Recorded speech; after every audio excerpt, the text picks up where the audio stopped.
अध्याय 1 कुरुक्षेत्र के युद्ध स्थल में सैन्य निरीक्षण। धृतराष्ट्र ने कहा, हे संजय, धर्मभूमि कुरुक्षेत्र में युद्ध की इच्छा से एकत्र हुए मेरे तथा पांडु के पुत्रों ने क्या किया? संजय ने कहा, हे राजन, पांडु पुत्रों द्वारा सेना की व्यूह रचना देखकर राजा दुर्योधन अपने गुरु के पास गया और उसने ये शब्द कहे, हे आचार्य, पांडु पुत्रों की विशाल सेना को देखें, जिसे आपके बुद्धिमान शिष्य द्रुपद के पुत्र ने इतने कौशल से व्यवस्थित किया है। इस सेना में भीम तथा अर्जुन के समान युद्ध करने वाले अनेक वीर धनुर्धर हैं, यथा महारथी युयुधान, विराट तथा द्रुपद। इनके साथ ही धृष्टकेतु, चेकितान, काशीराज, पुरुजित, कुंतीभोज तथा शैब्य जैसे महान शक्तिशाली योद्धा भी हैं। पराक्रमी युधामन्यु, अत्यंत शक्तिशाली उत्तमौजा, सुभद्रा का पुत्र तथा द्रौपदी के पुत्र, ये सभी महारथी हैं। किंतु हे ब्राह्मण श्रेष्ठ, आपकी सूचना के लिए मैं अपनी सेना के उन नायकों के विषय में बताना चाहूंगा जो मेरी सेना को संचालित करने में विशेष रूप से निपुण हैं। मेरी सेना में स्वयं आप, भीष्म, कर्ण, कृपाचार्य, अश्वत्थामा, विकर्ण तथा सोमदत्त का पुत्र भूरिश्रवा आदि हैं, जो युद्ध में सदैव विजयी रहे हैं। ऐसे अनेक वीर भी हैं जो मेरे लिए अपना जीवन त्याग करने के लिए उद्यत हैं। वे विविध प्रकार के हथियारों से सुसज्जित हैं और युद्ध विद्या में निपुण हैं। हमारी शक्ति अपरिमेय है और हम सब पितामह द्वारा भली भांति संरक्षित हैं, जबकि पांडवों की शक्ति भीम द्वारा भली भांति संरक्षित होकर भी सीमित है। अतएव सैन्य व्यूह में अपने अपने मोर्चों पर खड़े रहकर आप सभी भीष्म पितामह को पूरी सहायता दें। तब कुरुवंश के वयोवृद्ध परम प्रतापी एवं वृद्ध पितामह ने सिंह गर्जन किसी ध्वनि करने वाले अपने शंख को उच्च स्वर में बजाया, जिससे दुर्योधन को हर्ष हुआ। तत्पश्चात शंख, नगाड़े, बिगुल, तुरही तथा सिंह सहसा एक साथ बज उठे। वह समवेत स्वर अत्यंत कोलाहल पूर्ण था। दूसरी ओर से श्वेत घोड़ों द्वारा खींचे जाने वाले विशाल रथ पर आसीन कृष्ण तथा अर्जुन ने अपने अपने दिव्य शंख बजाए। भगवान कृष्ण ने अपना पांचजन्य शंख बजाया, अर्जुन ने देवदत्त शंख तथा अति भौजी एवं अति मानवीय कार्य करने वाले भीम ने पौंड्र नामक भयंकर शंख बजाया। हे राजन, कुंती पुत्र राजा युधिष्ठिर ने अपना अनंत विजय नामक शंख बजाया तथा नकुल और सहदेव ने सुघोष एवं मणिपुष्पक शंख बजाए।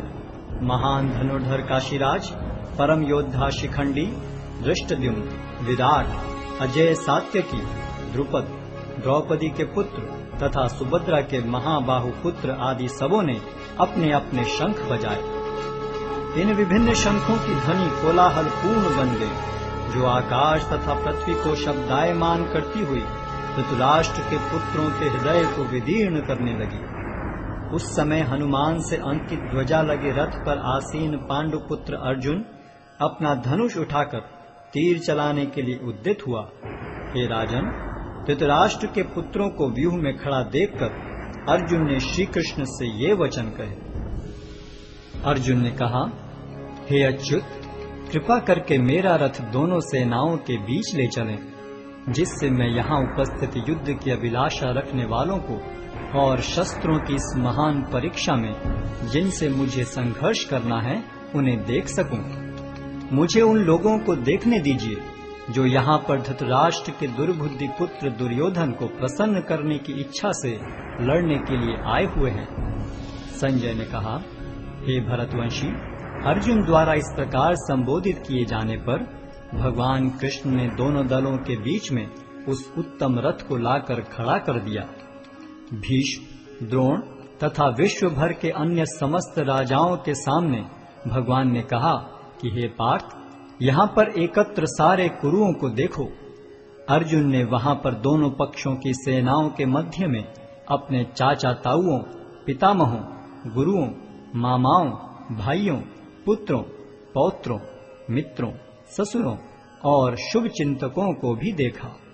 जब कुंती पुत्र अर्जुन ने मित्रों तथा संबंधियों की इन विभिन्न श्रेणियों को देखा, तो वह करुणा से अभिभूत हो गया और इस प्रकार बोला। अर्जुन ने कहा, हे कृष्ण, इस प्रकार युद्ध की इच्छा रखने वाले अपने मित्रों तथा संबंधियों को अपने समक्ष उपस्थित देखकर मेरे शरीर के अंग कांप रहे हैं और मेरा मुख सूखा जा रहा है। मेरा सारा शरीर कांप रहा है, मेरे रोंगटे खड़े हो रहे हैं, मेरा गांडीव धनुष मेरे हाथ से सरक रहा है और मेरी त्वचा जल रही है। मैं यहाँ अब और अधिक खड़ा रहने में असमर्थ हूँ। मैं अपने को भूल रहा हूँ और मेरा सिर चकरा रहा है। हे कृष्ण, मुझे तो केवल अमंगल के कारण दिख रहे हैं।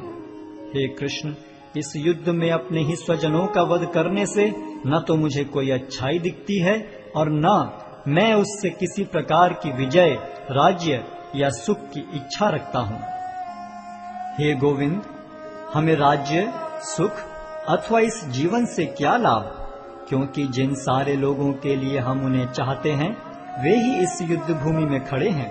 हे मधुसूदन, जब गुरुजन, पितृगण, पुत्रगण, पितामह, मामा, ससुर, पौत्रगण, साले तथा अन्य सारे संबंधी अपना अपना धन एवं प्राण देने के लिए तत्पर हैं और मेरे समक्ष खड़े हैं, तो फिर मैं इन सब को क्यों मारना चाहूंगा, भले ही वे मुझे क्यों न मार डालें। हे जीवों के पालक, मैं इन सबों से लड़ने को तैयार नहीं, भले ही बदले में मुझे तीनों लोग क्यों न मिलते हों। इस पृथ्वी की तो बात ही छोड़ दें।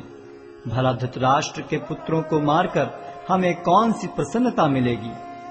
यदि हम ऐसे आतताइयों का वध करते हैं तो हम पर पाप चढ़ेगा। अतः यह उचित नहीं होगा कि हम धृतराष्ट्र के पुत्रों तथा उनके मित्रों का वध करें। हे लक्ष्मीपति कृष्ण, इससे हमें क्या लाभ होगा और अपने ही कुटुंबियों को मारकर हम किस प्रकार सुखी हो सकते हैं। हे जनार्दन, यद्यपि लोक से अभिभूत चित्त वाले ये लोग अपने परिवार को मारने या अपने मित्रों से द्रोह करने में कोई दोष नहीं देखते, किंतु हम लोग जो परिवार के विनष्ट करने में अपराध देख सकते हैं, ऐसे पाप कर्मों में क्यों प्रवृत्त हों। कुल का नाश होने पर सनातन कुल परंपरा नष्ट हो जाती है और इस तरह शेष कुल भी अधर्म में प्रवृत्त हो जाता है। हे कृष्ण, जब कुल में अधर्म प्रमुख हो जाता है तो कुल की स्त्रियां दूषित हो जाती हैं और स्त्रीत्व के पतन से हे वृष्णिवंशी अवांछित संतानें उत्पन्न होती हैं। अवांछित संतानों की वृद्धि से निश्चय ही परिवार के लिए तथा पारिवारिक परंपरा को विनष्ट करने वालों के लिए नारकीय जीवन उत्पन्न होता है। ऐसे पतित कुलों के पुरखे गिर जाते हैं, क्योंकि उन्हें जल तथा पिंडदान देने की क्रियाएं समाप्त हो जाती हैं। जो लोग कुल परंपरा को विनष्ट करते हैं और इस तरह अवांछित संतानों को जन्म देते हैं, उनके दुष्कर्मों से समस्त प्रकार की सामुदायिक योजनाएं तथा पारिवारिक कल्याण कार्य विनष्ट हो जाते हैं। हे प्रजापालक कृष्ण, मैंने गुरु परंपरा से सुना है कि जो लोग कुल धर्म का विनाश करते हैं वे सदैव नरक में वास करते हैं। ओहो, कितने आश्चर्य की बात है कि हम सब जघन्य पाप कर्म करने के लिए उद्यत हो रहे हैं।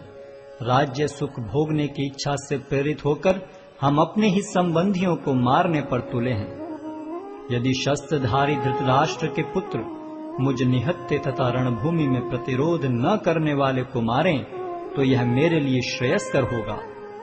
संजय ने कहा, युद्ध भूमि में इस प्रकार कहकर अर्जुन ने अपना धनुष तथा बाण एक ओर रख दिया और शोक संतप्त चित्त से रथ के आसन पर बैठ गया।